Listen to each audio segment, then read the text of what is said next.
The following production is part of the Play Some Video Games podcast network.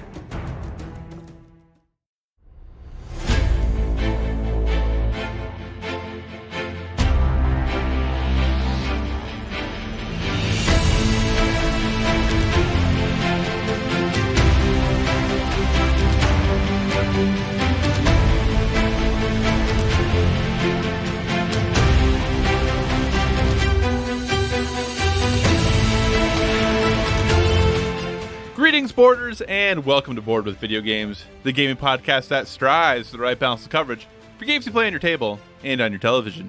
You can think of us as the Cloud Strife and Barrett Wallace of gaming podcasts. We're a proud member of the PSVG Podcast Network and thrilled to be part of the Dice Tower Network as well. I am one of your hosts, Kyle, and joining me on this co-op adventure, the guy who does this show because he's passionate about the cause, Josh. How are you doing this evening? I am exhausted. Also, I am definitely not Barrett in this duo. You actually, people can't see you, but you're even more dressed the part. I am more dressed the part for Barrett tonight. That is very true. So, I don't know. I don't know that I would be the Barrett of the group either, though. I am the, I think we're the Biggs and Wedge of the group. Yeah, but are you Biggs and I'm Wedge? Is that what we're doing? I don't even necessarily... No.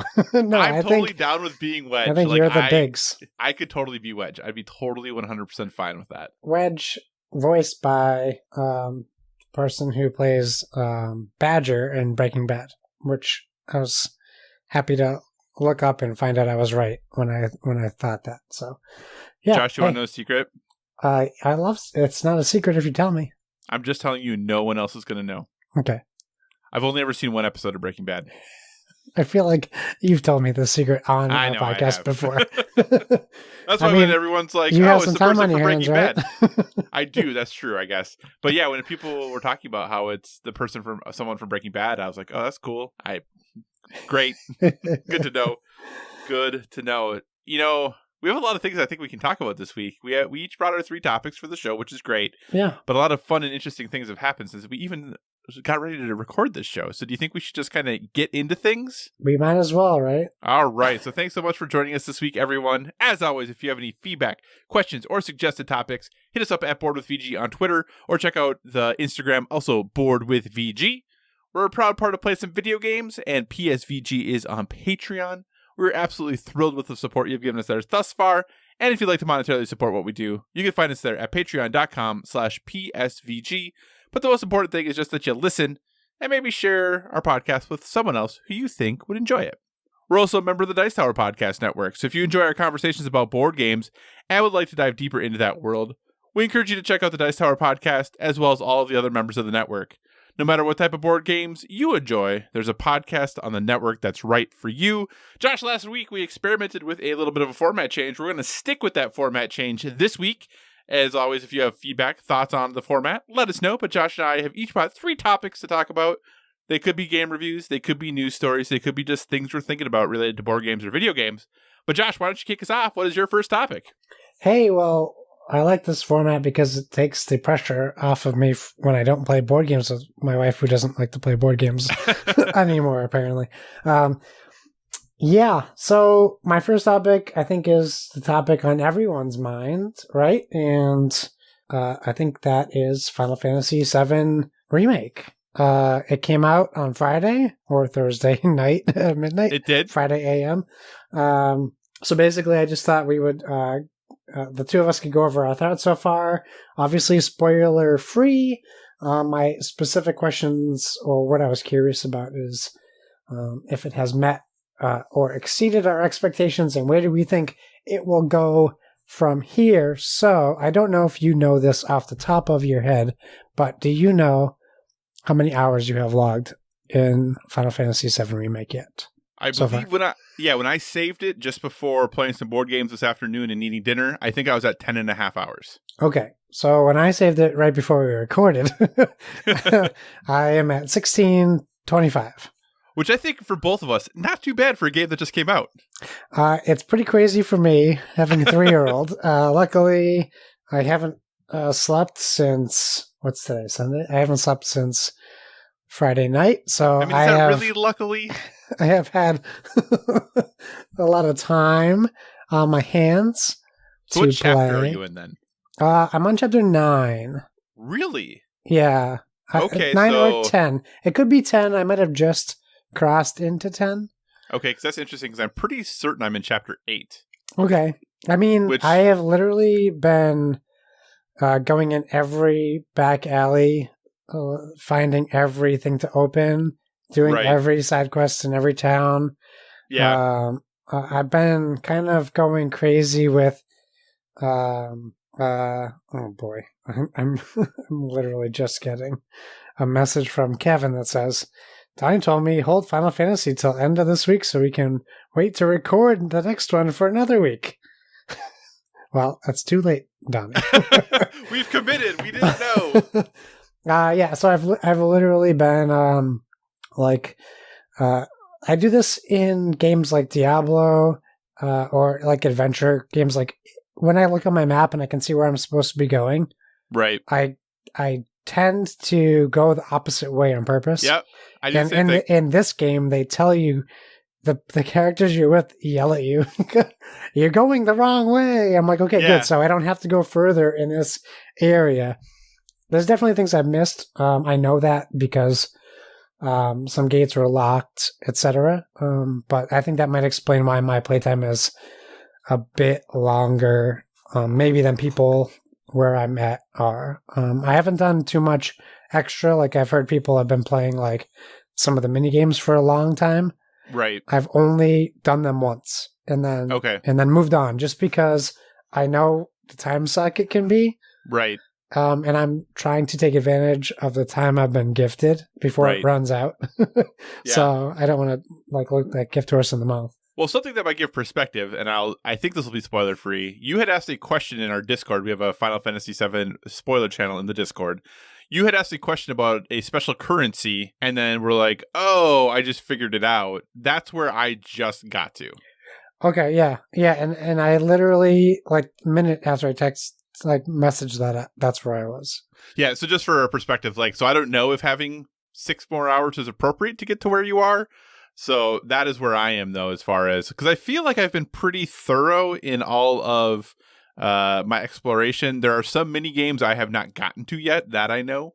So I think I'm doing a pretty good job, because I am also trying to go down every back alley, every, nook and cranny. I am also always walking the opposite direction and then getting slowed down very, very slowly. You get the little thing that's like, you can't go this way. And then your other character's like, what are you doing? So, yeah, I'm kind of in the same boat. But what are your overall thoughts and impressions so far? Well, good news. FF is Fast and Furious, not Final Fantasy, so we're good. Kevin was telling me we're going to wait another week to do our next Fast and Furious podcast episode. So we're safe. What are my thoughts so far? Well, okay, so I have a lot of thoughts. Really quick, sorry. Yeah. Did you play the original? I did, and that's what I'm going to talk about for a second. Because I know that it's kind of that game like everyone says, this is the game to play, but I also firmly believe if you wanted to play Final Fantasy VII, 10 years ago was the cutoff date. Don't play it between, anymore. It doesn't hold up. It's just... if the PlayStation Classic is any gives you any idea of how just poorly those games of that genre, or not that genre, that decade or whatever age, they just don't hold up. So it's tough to go back to that. Even when you see Steam has it remastered, no, it still looks terrible. So I have very fond memories, but it's also been so long since I played it that they're more, it's more foggy. And then certain things, obviously important things shine.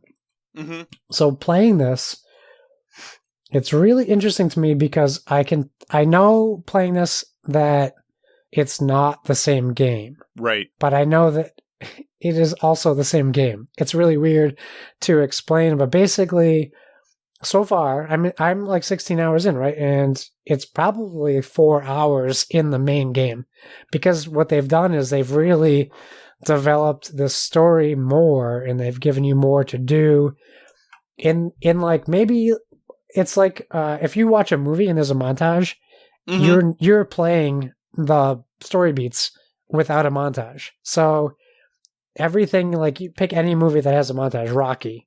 Instead of watching Rocky train in a 3-minute montage, you're doing that for 7 hours. Like, you're getting all the details. So there's a lot more added to the game and the story elements that I'm really appreciating. And it doesn't hurt that it looks incredibly good. It really does, doesn't it? Woo. It's kind of insane how good it looks, and I'm going back and forth between playing it on a 4K TV and on a standard TV, and honestly, it still looks great on both. So I think where it shines is the music, which wouldn't be a surprise for Final Fantasy fans, but if you're not a Final Fantasy fan, I think that the music will still stand out. And did you play Crisis Core on PSP? I did not. Okay, so it kind of takes the combat system from Crisis Core, and if I guess it's similar to Kingdom Hearts, but it's a little bit more intricate than Kingdom Hearts, I think. Not a slam on Kingdom Hearts at all, but there's just a lot more to manage if you choose to manage. And I don't know about you, but I picked classic mode because it's easier, but you still have the whole team control. Because if you pick easy mode, your teammates are like automated, but with classic mode you can kind of jump back and forth. At least that's how I read it. Wait, so of the 3 starting things, there was 3 at the beginning. Yeah, classic, easy, and quote unquote normal.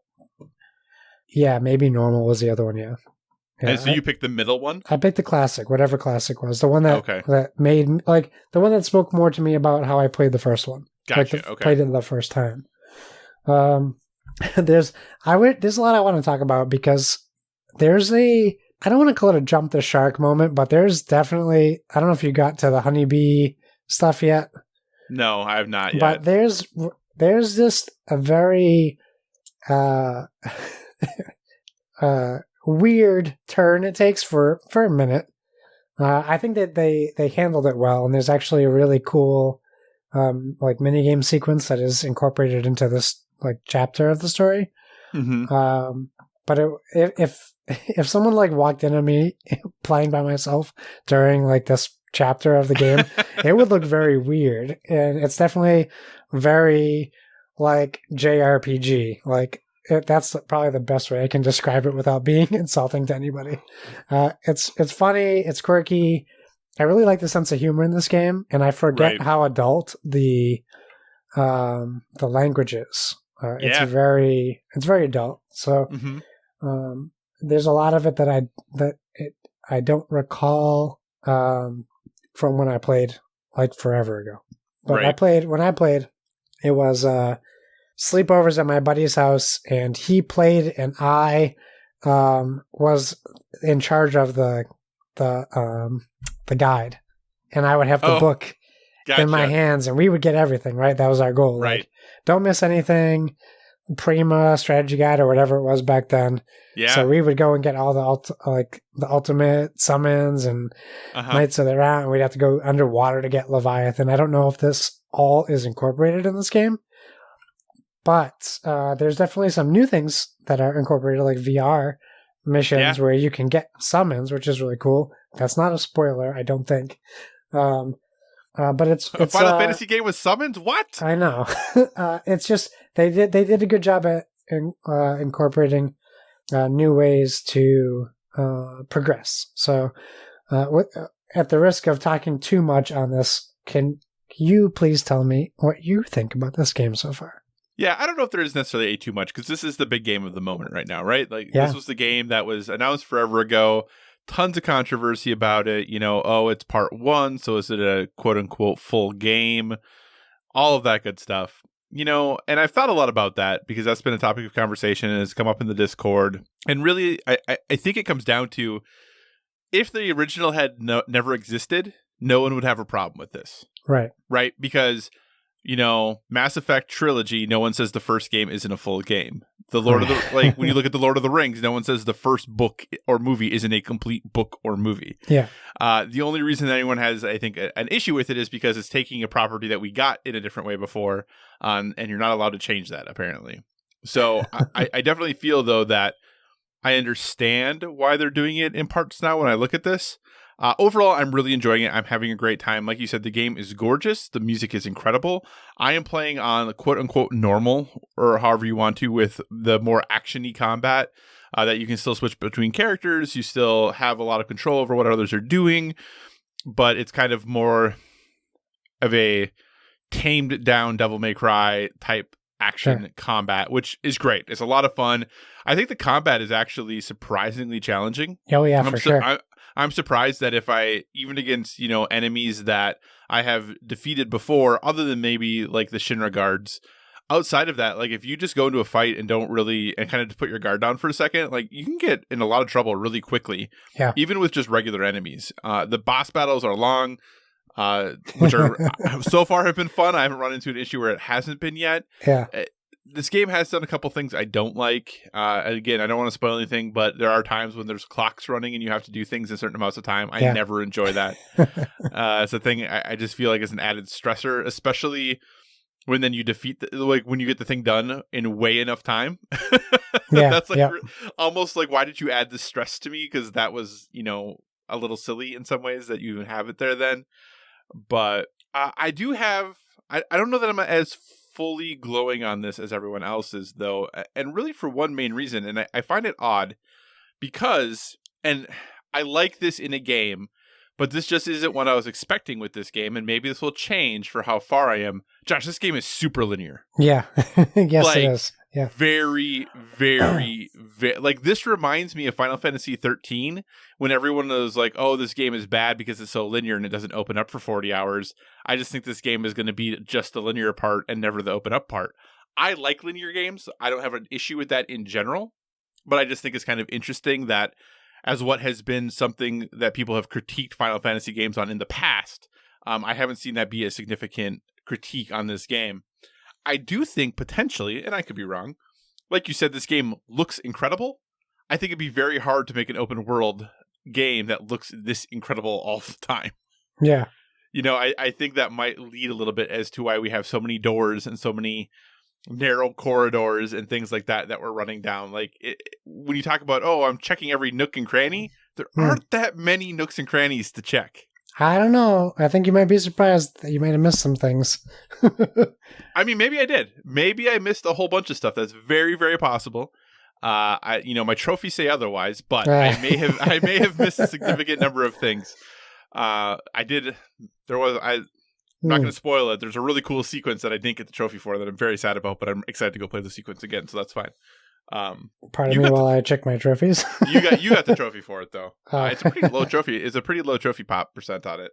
But overall, though, I'm really enjoying this game. I like the characters. I think the characters are a lot of fun.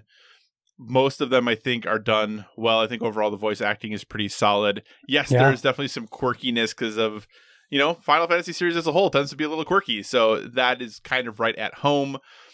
And like I said, I've only really had one big mini game that I've had access to so far. So I think I'm on the cusp of another one right now with where I'm at. And that one that I played was fun, but I, kind of got to what I needed out of it within playing it 3 or 4 times. So that was taken care of. But overall, really enjoying Final Fantasy VII Remake. I think it definitely, I have no issues about this being not a complete game. It does feel like a complete experience to me at this point. I'm very interested to see how it wraps up. I have a feeling I know where we'll end. There definitely are some changes from the main game from what I remember. And that I'm one of those people who I remember very little about the original game. I just don't remember all that much. But yeah, I'm really enjoying it. I think, like I said, there's a high level of production that went into this game.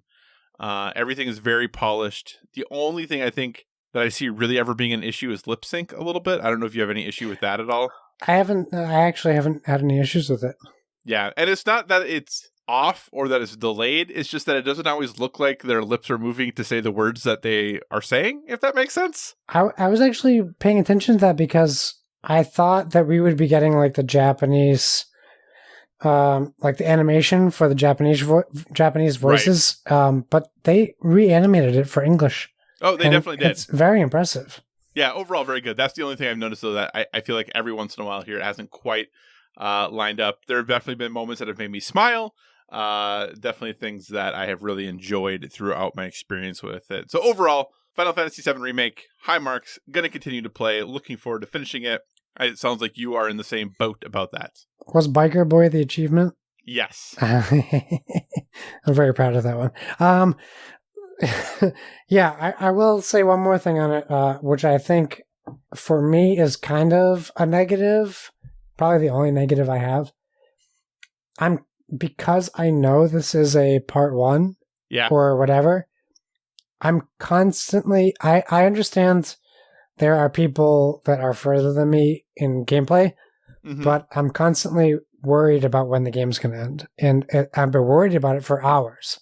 Like, I'm playing it and I'm like, how much more is there? Like, it's in my head. Like, I know that I've enjoyed it. Like, I'm enjoying the game. Right. But I'm just so worried. I don't know when it ends, at what chapter, at what point in the game. Do you want to know how many chapters? No, I don't. I don't want to know. Oh, okay. But it worries me. Like, I just have this, like, I have this worry that I'm going to have this sense of incompletion at completion. Right. Does that make sense? Yeah, that makes sense. That makes sense. Okay, so has it met or exceeded your expectations, or is it below? I think it's met my expectations. I don't know. In some ways, it has exceeded. In some ways, it has met. In other ways, it's maybe a little bit behind. But overall, I think it has definitely met my expectations or slightly exceeded my expectations. Because I didn't fully know what to expect. We had heard, how much this game was going to encompass and all of that. I think for me, the game is beautiful. It plays really well. The music is stunning.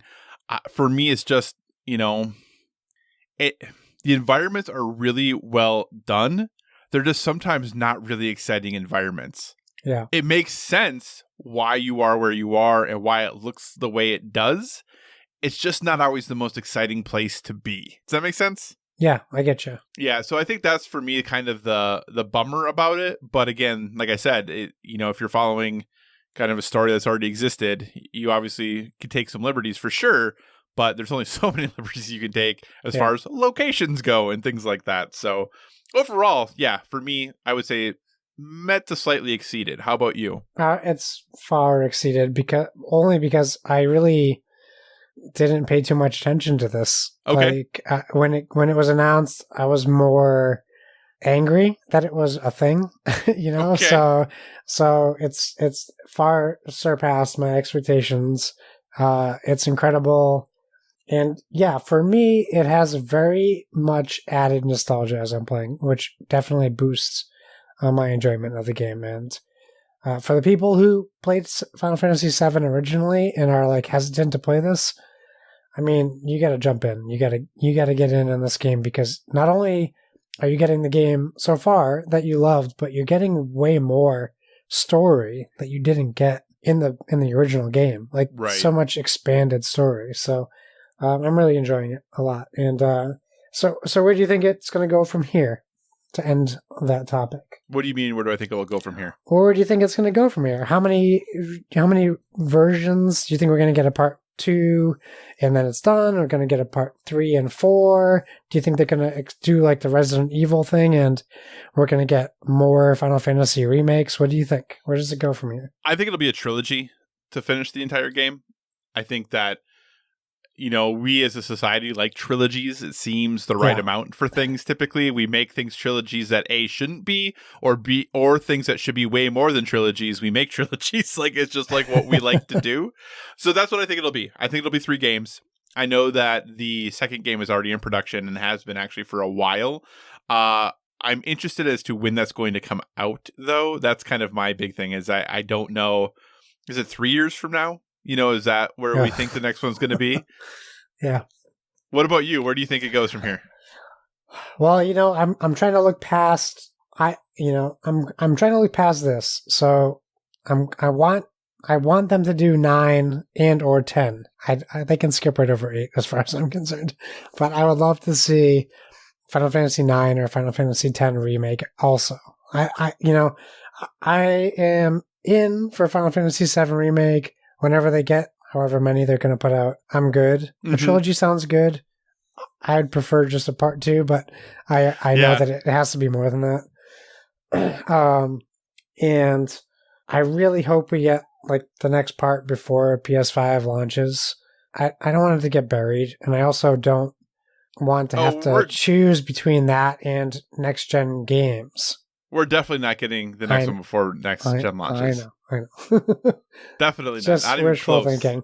But yeah, I mean, like, obviously this is a lot bigger than the Resident Evil remakes. You know how they can do one seemingly every year now, right? At least how they're trending, because the games are only a fraction of the time of this game, right?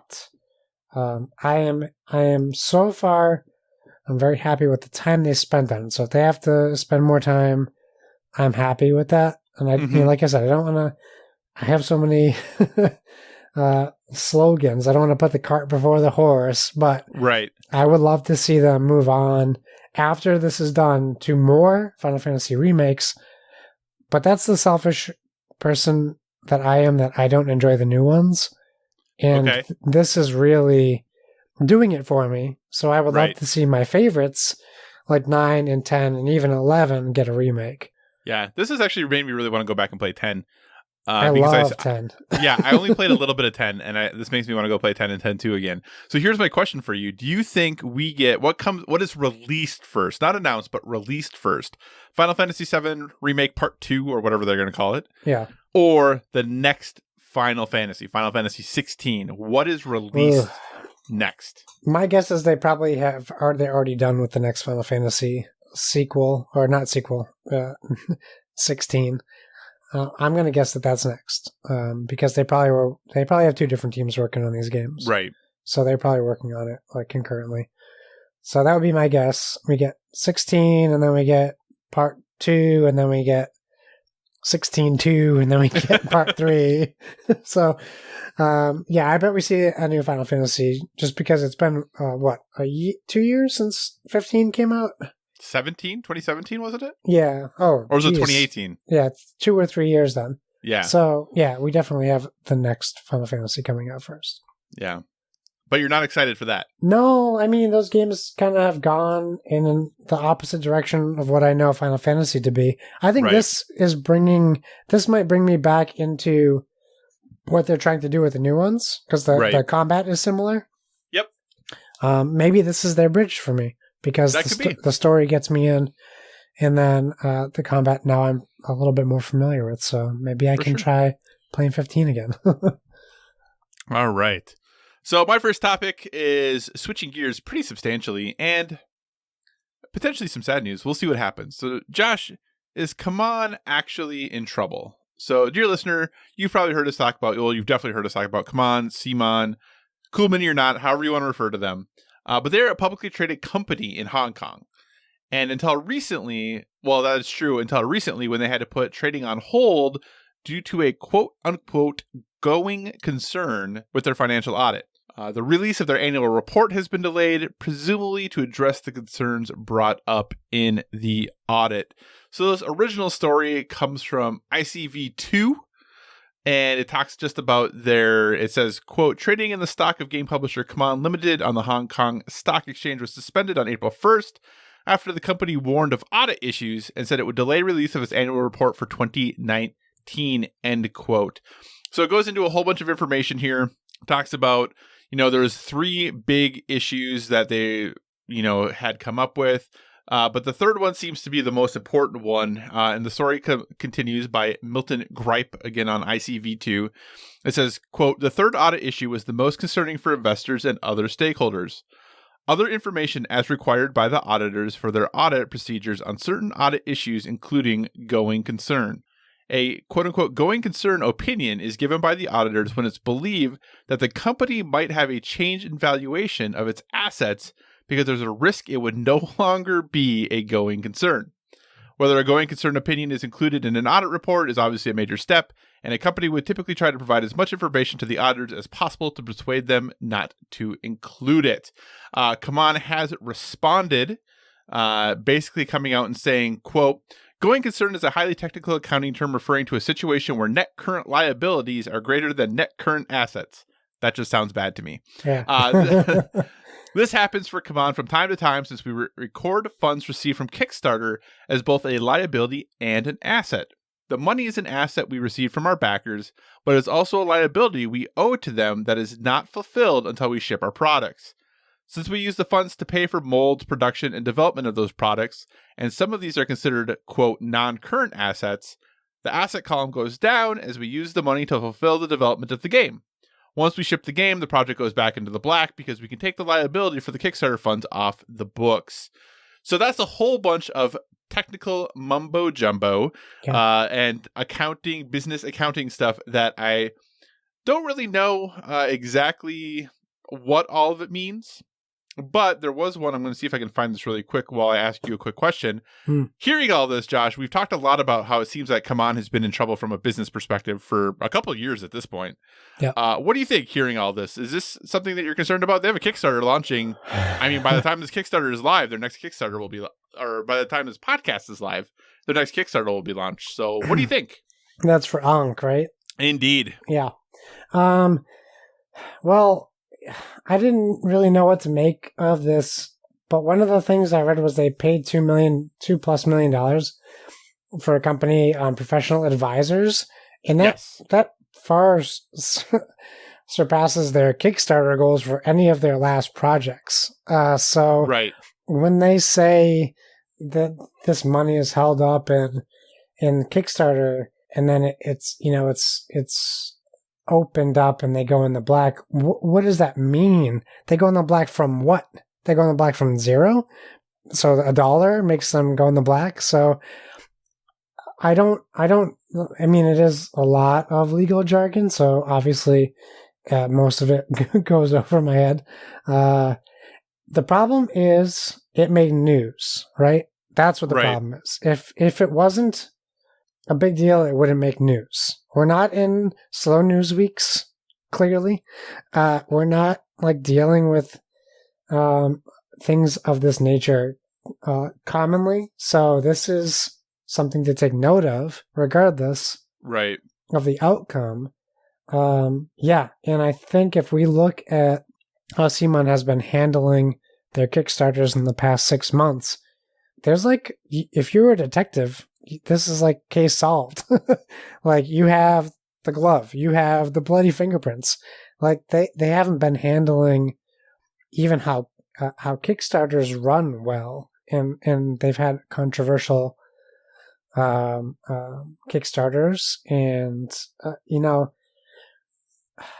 I love Eric Lang. I actually really am interested in Ankh, but I know I can't afford it because I want to back it at base level, and I know it's going to increase by $300 by the time the Kickstarter's over. And my personal opinion on that aside, like, you can only expect consumers to support that for so long, and maybe they're just at the point where they're not getting that consumer report or backing.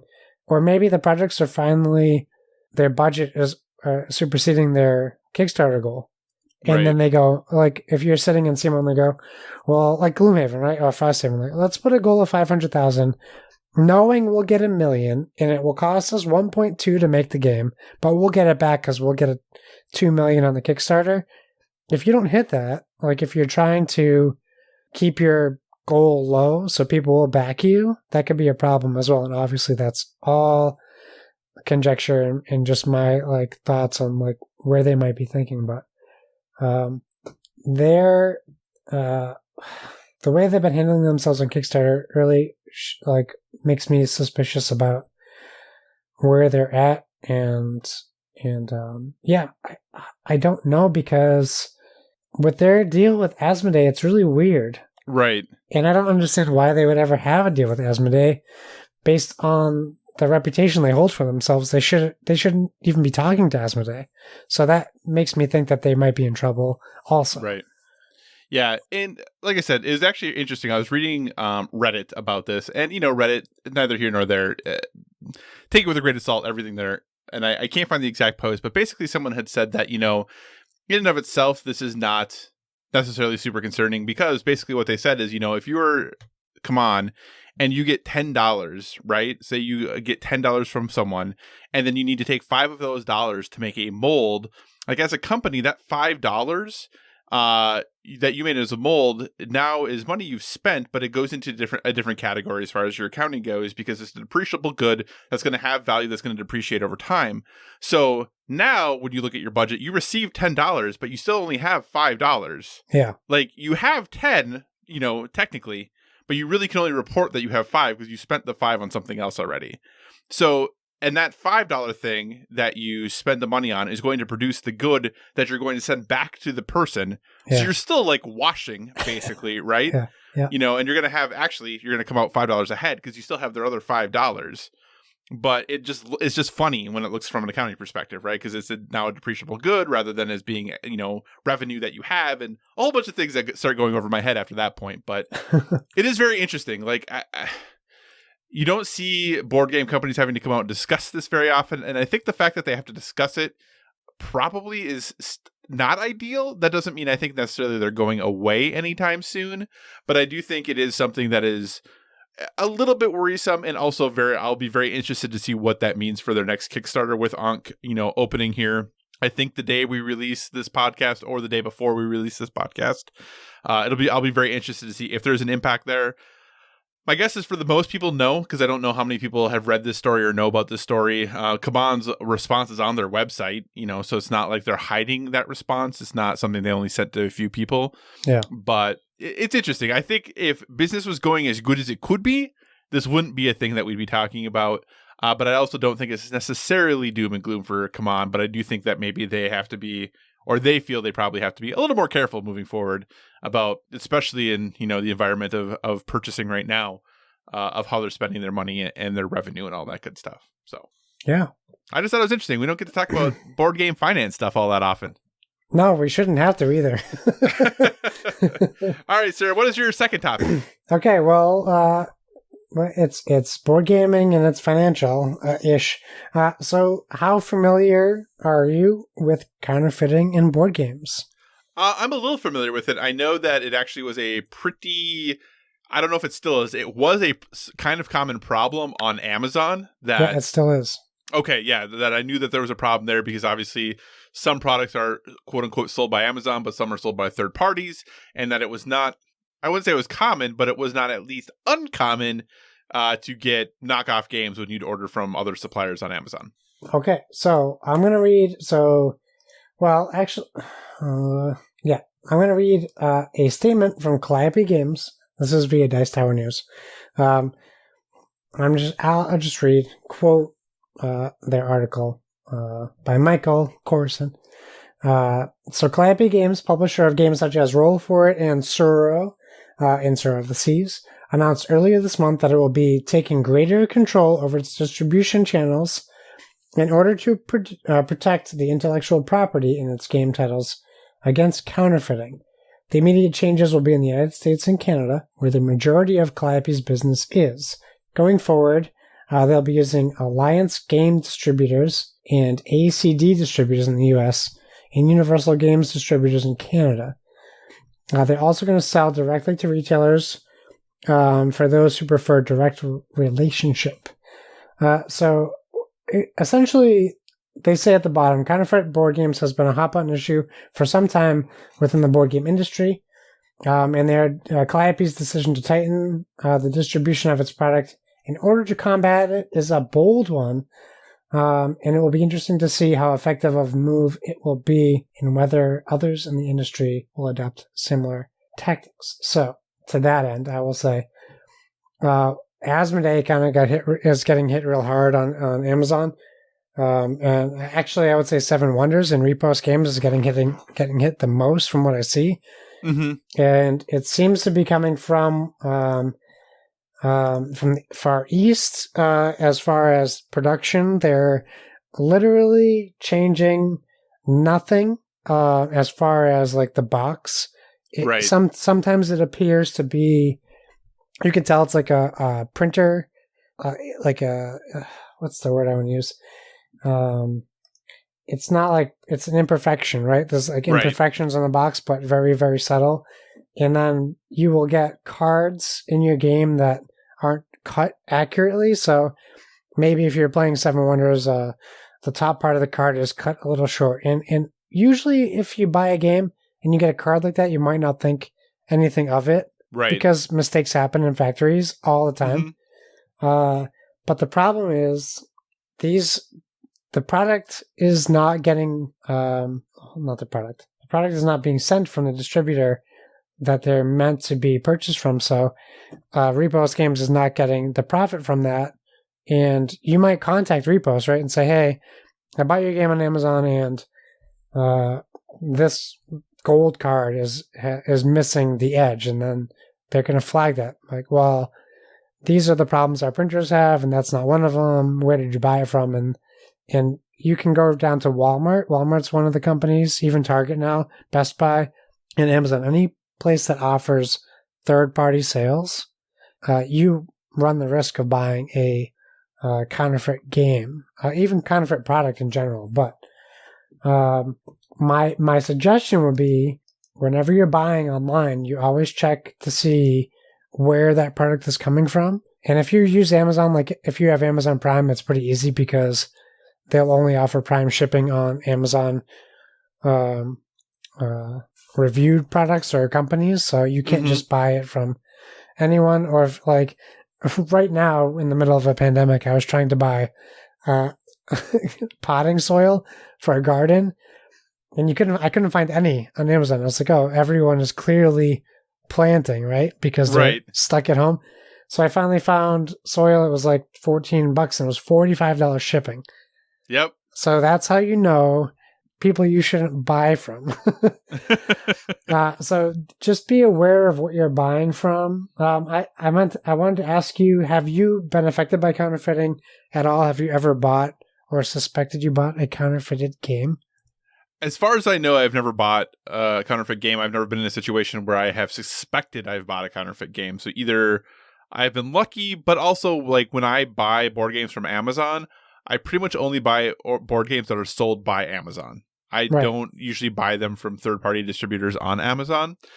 It is interesting, though, because not that this happens, and I know that, in board games this becomes an issue, but, when you talk about, cards being slightly off or miscut and things like that, it's funny because there's like in Magic the Gathering, there's a whole community of people who like try to get like miscut, misprint cards. Yeah. And like you could buy them, and sometimes they're far more expensive than the actual cards are, sometimes they're not, but some of them are, far more expensive.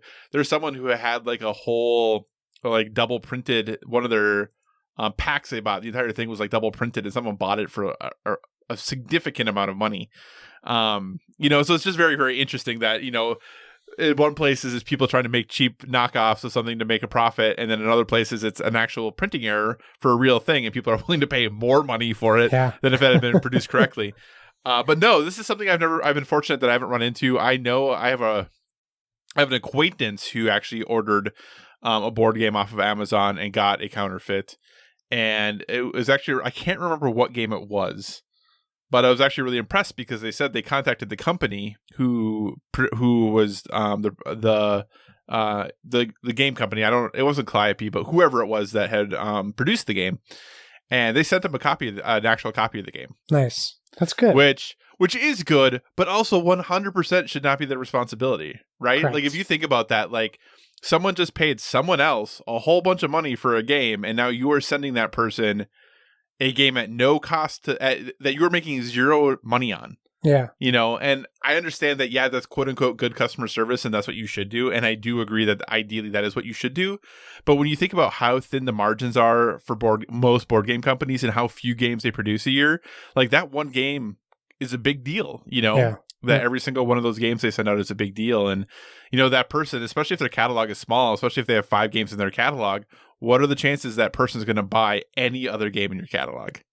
That's true. That's true. But if you do them a solid, maybe they're more looking to buy more games from you as a company as well. Absolutely. And like I said, I think that's the good thing to do. Yeah. I just don't know that all board game companies can afford to do it. It is interesting. I'll be very interested to see how this goes for Calliope. I wish them the best of luck because it stinks that this is even a thing that they have to worry about, Yeah. Yep. Have you ever had a counterfeit game? I haven't, to my knowledge, but I also don't know that I would know, and that I don't know that it would bother me, which makes that a problem. Right. Because, there's been plenty of games that I've got that have had, imperfections, and you kind of just know that can happen. And until, I don't think until recently, maybe the past year, I haven't even thought to look into if it was counterfeit or not. Right. Yeah, so, I hear you there. All right. So my next topic, I'm kind of changing up. It's going to be a whole bunch of stuff just thrown in a pot together. Yeah. So number one, last week, PlayStation revealed the DualSense, their controller for the PlayStation 5, on a day that seemed totally random until you realized that there was an Xbox, one of their video presentations that happened an hour later.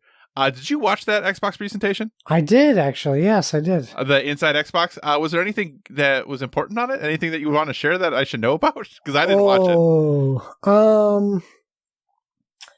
I don't know that anything was, I can't even think of what they call it.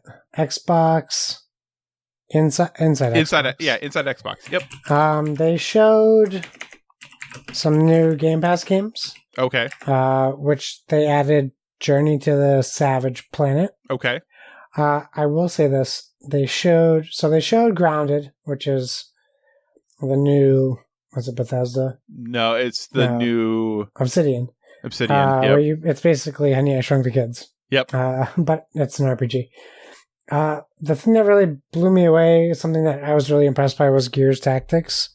And you really got to be a tactics person for this.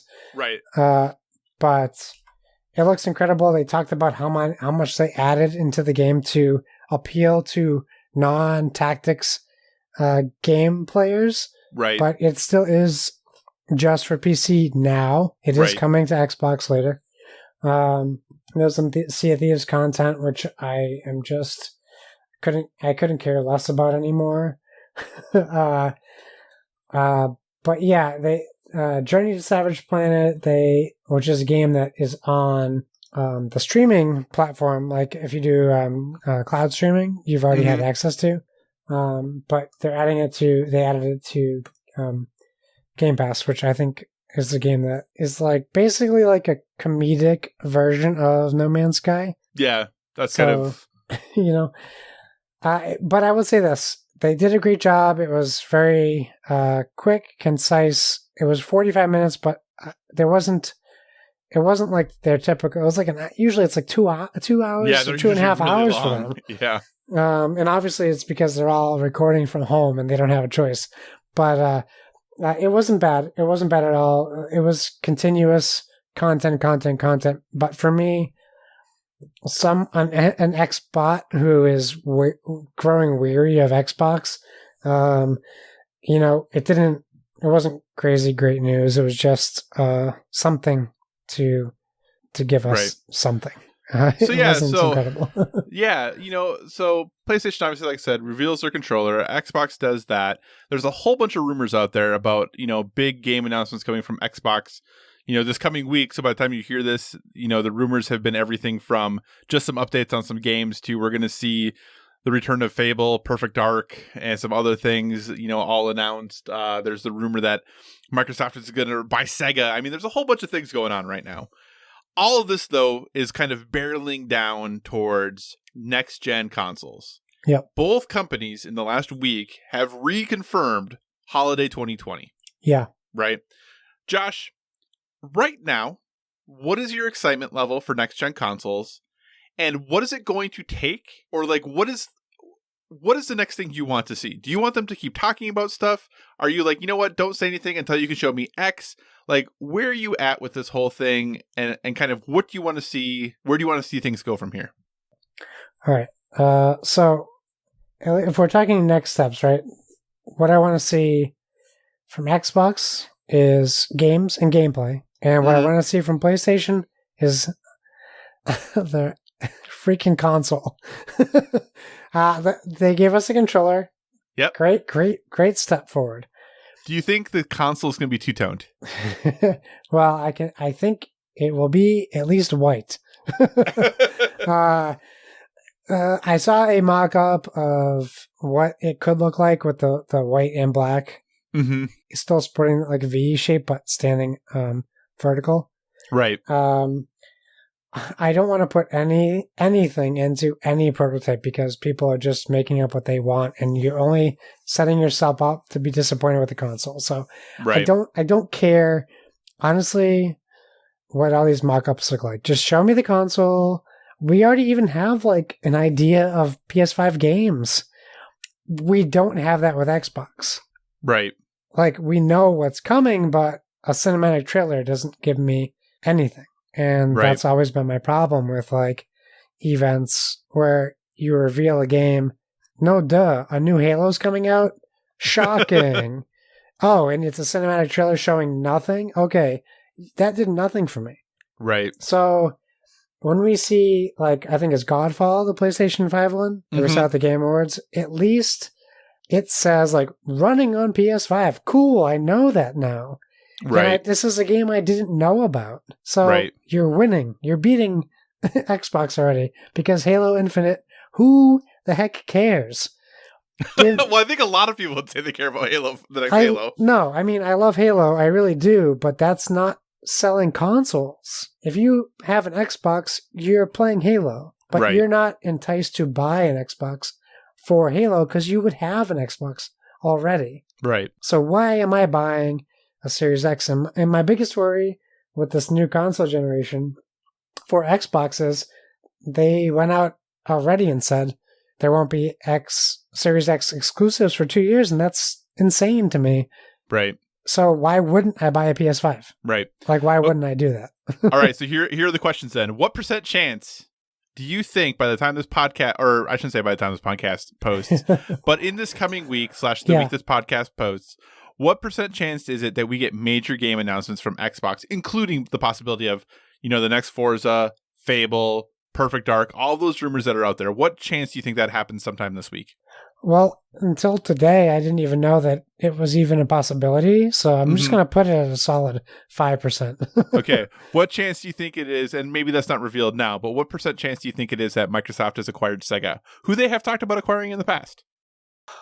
80%. Okay. So you do think that Microsoft is going to pick up Sega? Yeah. I mean, it seems it's one of the things when we talked about this in the past, like who Sega should acquire. I don't know that either of us thought about this. No, sorry, Microsoft. I don't know that either of us thought about Sega. Right. But Kyle and I, spoilers, talked about this before we started recording. Yeah. I think it just kind of makes sense. They've worked with Sega so much in the past couple of years. Sega needs to kind of just let someone else take the lead so they can, I don't know, do whatever they want to do.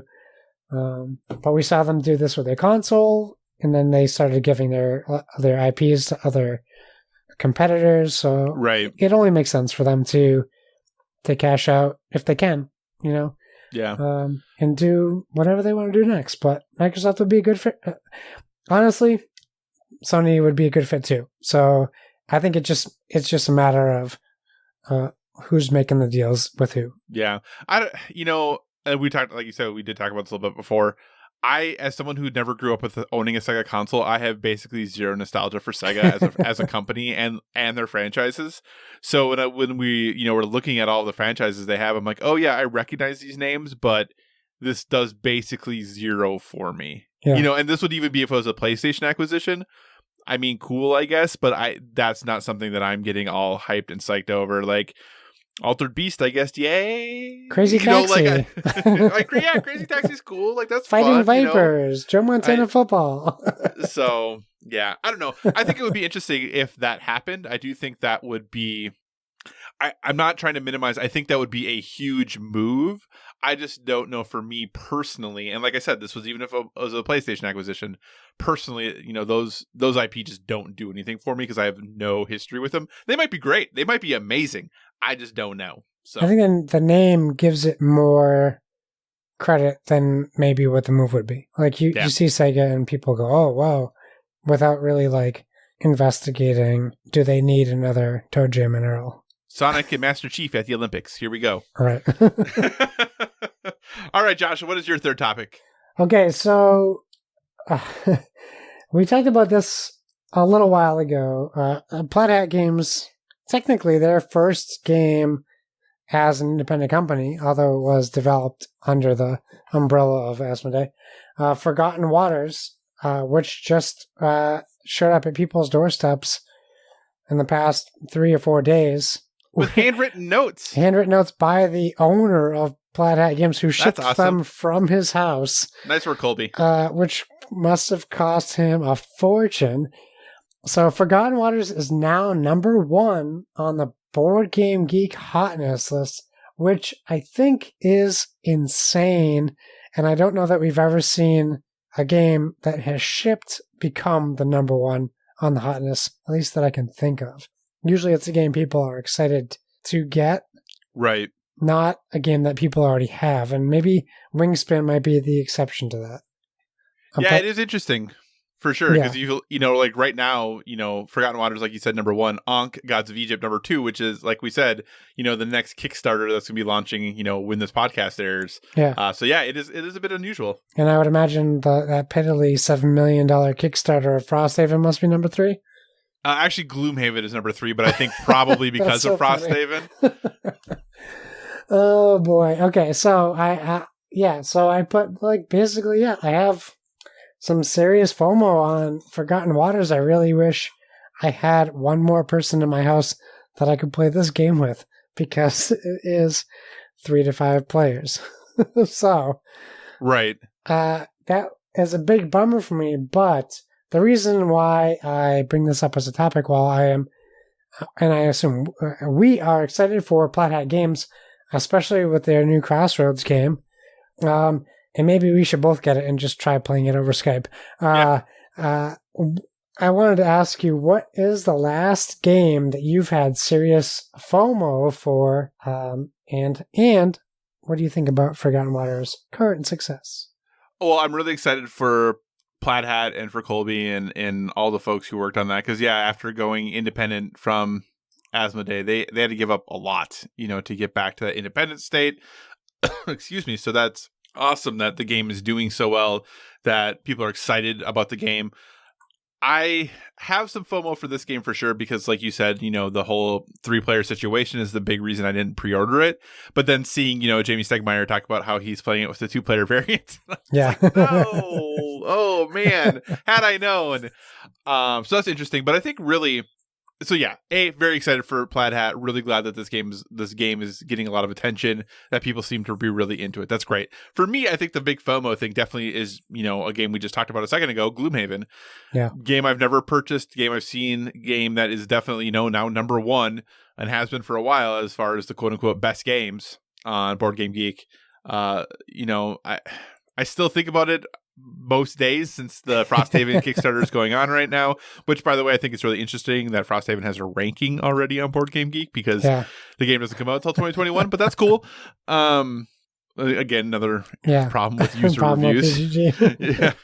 But so I'm excited for them. I hope it goes well. I hope it continues to go well. I hope this is just the start of success Plaid Hat has moving forward. And Gloomhaven, I really got to make a decision what I'm going to do there. It's a lot of money still. Even just getting Frosthaven would be a lot of money. I know you had pointed out to me that they are looking at potentially adding one more tier to back at, which would get you like Gloomhaven and some other stuff in addition to Frosthaven at a bit of a discount. So I'm going to keep an eye out for that. But that for me was probably the last big board game I had FOMO about. How about you? Well, I don't know if you were following the Horizon Zero Dawn. But I've seen a lot of the social media stuff. They posted a picture with all of the content for the game being taller than their associate. Yeah. And it really made me feel sad that I've never backed a game that is that big, period. I know it's by Monolith, right? So they do Batman, Gotham City also. Right.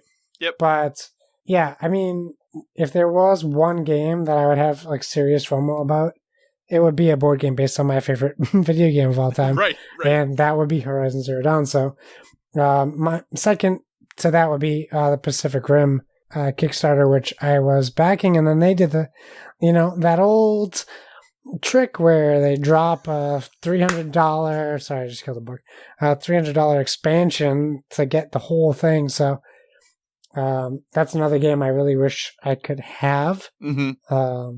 So yeah, I definitely have FOMO for those things, and I'm really psyched for Forgotten Waters. I actually didn't know there was a 2-player variant, so I might just buy it tomorrow, to be honest with you. Oh, there you go. All right. Because everyone, my Instagram and my Facebook is full of people saying how much they're enjoying the narrative and the app for the game. So it's really making me want to play it. So if there's a 2-player variant and it works with the app, which I'll have to Google, I think that'd be great. If not, yeah, I mean, maybe we'll have to work something out where we can get a virtual game going, because it's definitely making me want to buy it. Yeah, I think the app does work with the 2-player variant because I know Jamie had mentioned he was using it. So he was okay. Thanks. Yep. So awesome. All right. So my final story, Josh, is about this really small game. It's kind of up and comer. No one's really heard of. Counter-Strike. Kind of Counter-Strike. Riot's new game Valorant is smashing records on Twitch while in closed beta. But the big question is, are we cool with how they're doing it?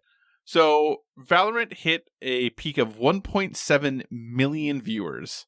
And the way that happened is Riot is letting some big name streamers and some streamers on Mixer too get into the beta early. So right now, really, or when it first launched, the only people who were in the closed beta for the most part were streamers, some press. That was it. So if you were the average Joe, how did you get a beta key? Well, you had to watch a stream and be lucky enough to be randomly selected to get a beta key drop during that stream. So, Josh, this obviously, like I said, Valorant was going to be a popular game anyway. People were really excited about it. If you're not familiar, listener, Valorant is kind of Riot's take on CSGO with a little flavor of Overwatch thrown in. I would say from watching people play, it's like 90% CSGO, though. There's definitely some, you have ults and some powers, and there are heroes, if you would, that are similar to Overwatch. But this is like time to kill is very short. A headshot kills you no matter what gun is being used. And if it's not a headshot, it's like 2 or 3 hits and you're done. So a very slow paced game, very much peeking corners, really, really inspired by CSGO. So Josh, Riot obviously wanted to make a splash. So they did this thing where they worked with all these streamers, get this huge number of viewers on Twitch. But is that cool? Is that okay with the way that they generated the publicity? Because I know I've talked to people and heard of people who created 10, 15, 20 different accounts for Twitch so they could stream all of those simultaneously to try to get a beta key. So that 1.7 million, I mean, yeah, they had those many streams going on, but it's not like 1.7 million unique people were watching this. Right. So is this cool? Are we okay? Is this a brilliant marketing move? Is this good business? Both? What are we thinking? I mean, is it a genius marketing move? Yes. Are you telling me I have to watch Dr. Disrespect a grown man having temper tantrums like a 2-year-old for 2 hours to try to get a key? That's not cool with me. And I don't like that aspect of it. In fact, well, I'll leave that aside. Yeah. So I don't like that they did that, but that's a genius marketing move, right? So if you have that at your disposal, sure, I can't blame them for doing it, but they didn't get me because I have no interest in doing that. I got other games I can play, including Overwatch, that I would rather play. In fact, even this article says this game only runs at 30 frames per second on most things anyway, so I'm basically watching a pixelated shooter. That's actually only on old rings. On new rings, they let you play on those. I don't know. It's just frustrating. I've seen some gameplay. It's is blocky a good word? Yeah, that'd be appropriate. Okay. It's just, I don't know. It seems like a subpar shooter to me. So I guess I'm just not interested. Yeah, I mean, it definitely, as someone who does not play CSGO, I don't play CSGO at all. I've watched CSGO esports events, and I think part of it is interesting, but it just, from a stylistic, it's just not the type of game I'm interested in. It's so slow moving. It really is about peeking corners perfectly, having your cursor placement perfect so that when someone else peeks, it's just one click headshots done. And it's just so slow. And that's just not my thing. Great for people who like it. I'm not saying it's a bad game. It's just not my thing. Basically, what Riot has said, though, about Valorant is they're building it around a resilient infrastructure with, quote, 128 tick servers at least 30 frames per second on most min-spec computers, even dating back a decade, 60 to 144 frames per second on modern gaming rigs, a global spread of data centers aimed at less than 35 millisecond for players in major cities around the world, and a netcode we've been assessing over for years, and a commitment to anti-cheat from day one. So, I mean, they're trying really hard. Riot definitely trying to make a big splash here in a gaming space that has been dominated by CSGO. CSGO right now really has no competitor in that area. It's good to see them having success. Maybe that means Valve will actually do something with CSGO. I doubt it, but who knows? Because I don't think Valve really cares about anything ever. They just do whatever they want to. But I kind of... I get why Riot did this way as far as, generating viewers, but I also think it's, not an accurate representation of how many people were watching the game. Now, that being said, it was still a whole lot of people. I just checked right now. There's over 750,000 viewers on Valorant. I think Summit has over 200,000 viewers on his own right now. Yeah. So it is pretty funny, though I will say I felt kind of bad because people were taking shots at Shroud because he only streams on Mixer, obviously, now. Yeah. And Summit and stuff have been over 200,000 people regularly. And I think Shroud has topped out at 14,000, I think, on Mixer. Sure, but he's probably made 10 times what? Yeah, and that's the big thing. Yeah, I mean, he's making so much money, but, who knows how much, if anything, but how much. I mean, I got to assume Riot is paying all these streamers to stream. Dude, I'd feel so much less pressure if there was only 14,000 people watching me than 200,000. Right. Cool. Yeah. No, the thing that's interesting, though, is that, other streamers, who are typically have not been, or not, I guess I was going to say people who weren't Valorant streamers, but I guess no one was. But folks like Seagull and things like that are pulling 20,000, 30,000, 40,000, which is for them huge, So I do wonder if someone like Shroud was still on Twitch, how many streamers he would be pulling. Yeah. So that's more of what it is. Yeah, I think Shroud is probably living very, very comfortably. It was interesting, though, because Harblue, who is a Overwatch streamer, he has no desire to play Valorant, just not his style of game. He was talking about not that long ago how he got a contract offer from Mixer, and it was like $500,000. And do you even know who Harblue is? Nope. That's exactly a good deal. If you're an Overwatch streamer, he I think has 3,000 or 4,000, 3,000 subs is where he's at. But so you got to imagine he has 3,000 subs and he was offered $500,000.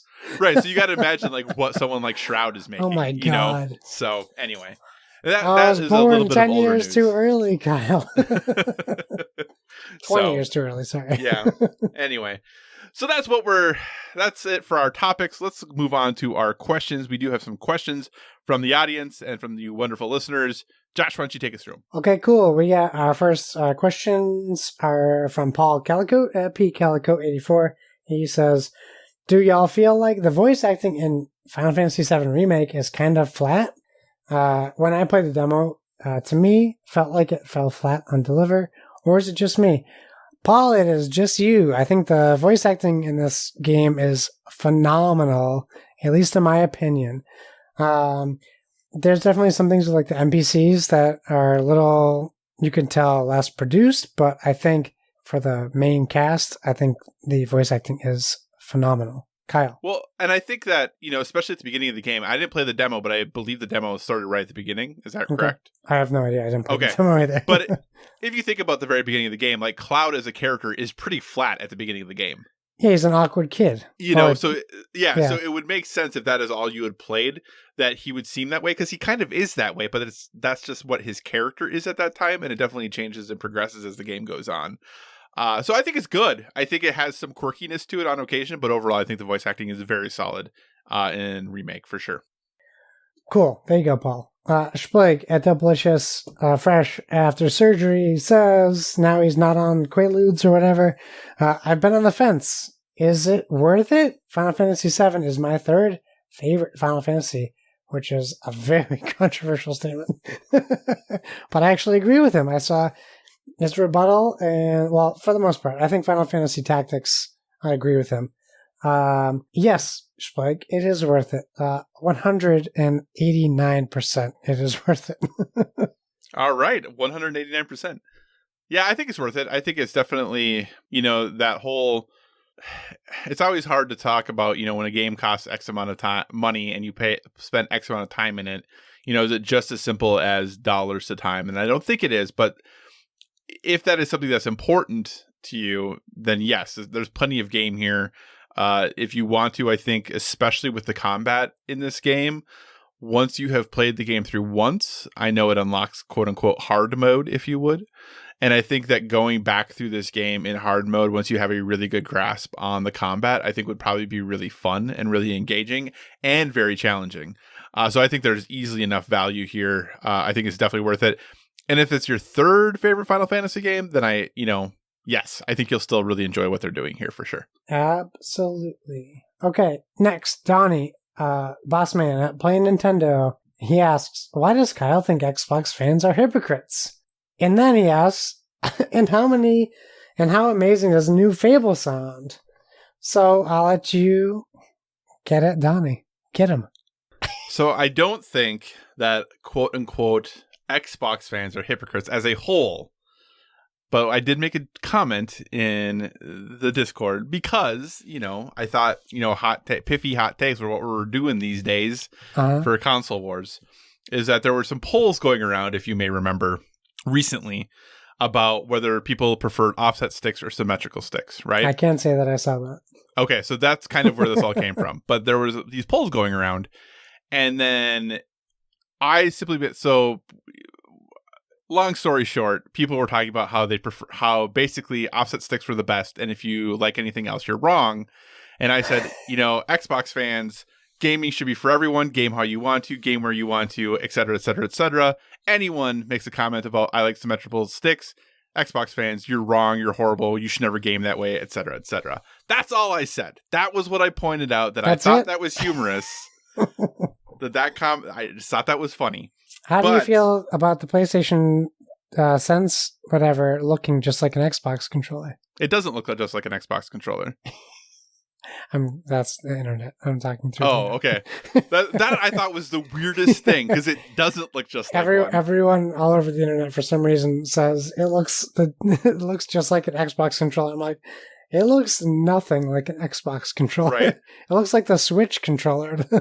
It does look more similar to a Switch controller for sure. Absolutely. But yeah, that's what I know. I saw that too, and I was like, what are you talking about, people? Like, it doesn't at all. But anyway, so that's all I said is just that, I think it's interesting that, Xbox people game how you want to, unless it's symmetrical sticks, then nobody wants that. Here's the other funny thing that I thought about during regards to all of that is that Ryan McCaffrey made a tweet saying something to the effect of like, oh, because like Greg Miller had posted a thing asking people. Ryan McCaffrey guest on PSVG? Yeah, that's the only thing he's ever done. He was a guest on PSVG. Okay. He knows some stuff about Xbox. Yeah, so Ryan McCaffrey of IGN.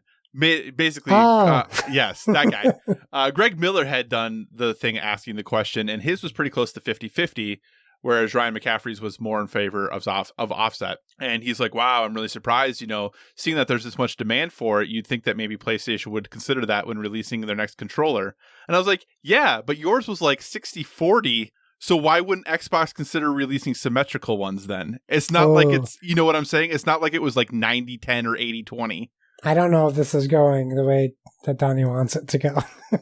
So anyway, that was all of my thoughts. So anyway, new Fable sound, really exciting for people who love Fable. That sounds great. Okay, well, Donnie, I'll say I can't answer the first question because I don't know. The second question, Yeah, a new Fable sounds amazing. If I haven't heard about a new Fable for the past 5 years. So put up or shut up, Xbox. What if it all I was gotta like say.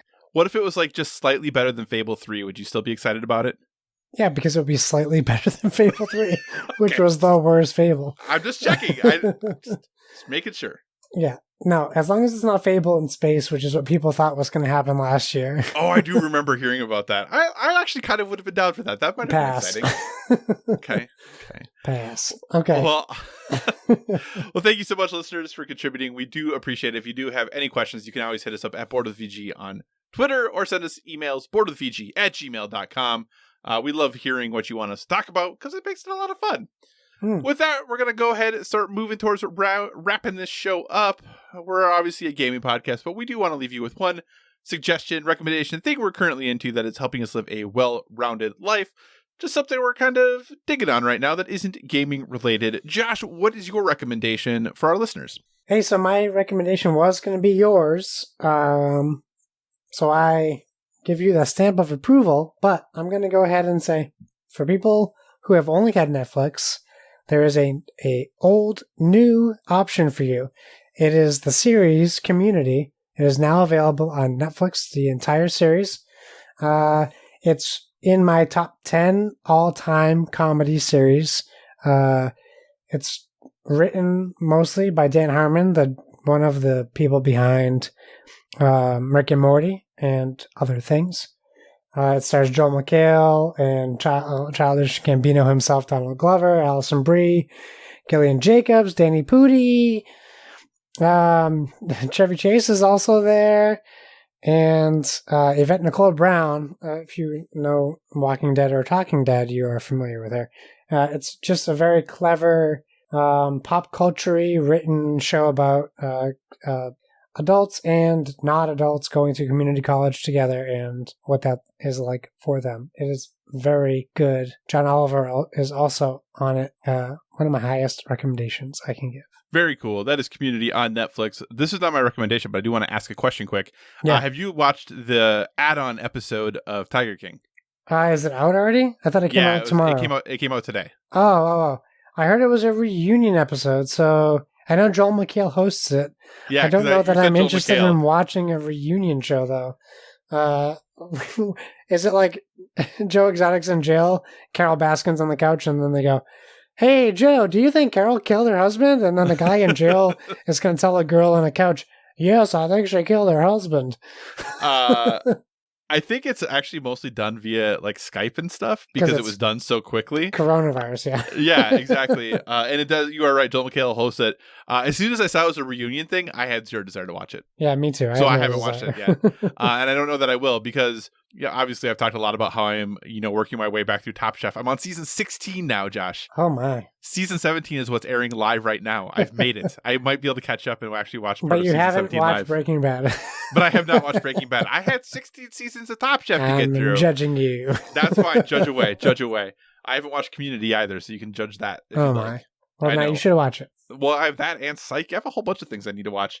But anyway, yeah, I just was curious because I've heard not great things about this new add-on episode. So, yeah, listeners, if you have checked it out, I would love to know what your thoughts were. Please about it. My recommendation is something on Disney Plus. It is the new Pixar movie Onward.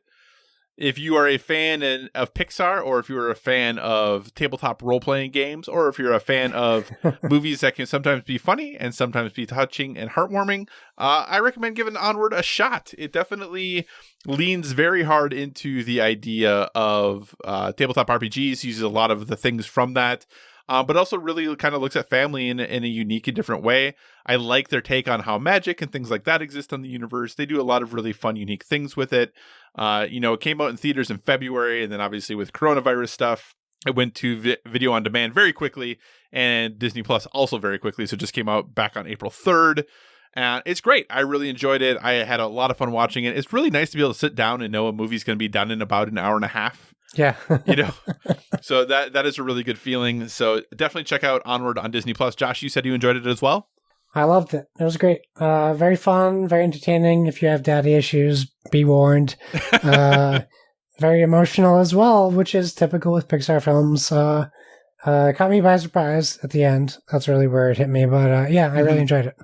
No, I agree there too. Also, now, if you have not my recommendation from not that long ago, Parasite is on Hulu now. Yes, I can't wait to watch it. Yeah, so if you've not seen Parasite, go ahead and watch that on Hulu. If you want some humor, you can definitely check out the Hulu's Twitter account. Did you see this at all? No, I haven't seen it. So Hulu posted about how Parasite was on Hulu now, and people they were getting a little salty with some of the replies because someone was like, "Oh, it's not a very good movie," and Hulu's like, "Yeah, it won 4 Academy Awards." Yeah. And then someone was like, "Oh, who wants to sit where you have to read an entire movie?" And Hulu was like, "Well, you could always learn Korean and then you can listen to it." So they're getting a little salty with it, which I do appreciate a little bit. All right, Josh, what do you say we wrap this show up? A great idea. Thanks for joining us, everyone. In addition to finding us on Twitter and Instagram at BoredWith3G, you can find us on Facebook at facebook.com/BoredWith3G. So feel free to give us a 5-star rating over there. I've noticed some extra traffic over at Facebook, so thank you for following us over there. Also, if you want to communicate in the more long form, or you're just not feeling social media, please feel free to email us at boredwith3g@gmail.com.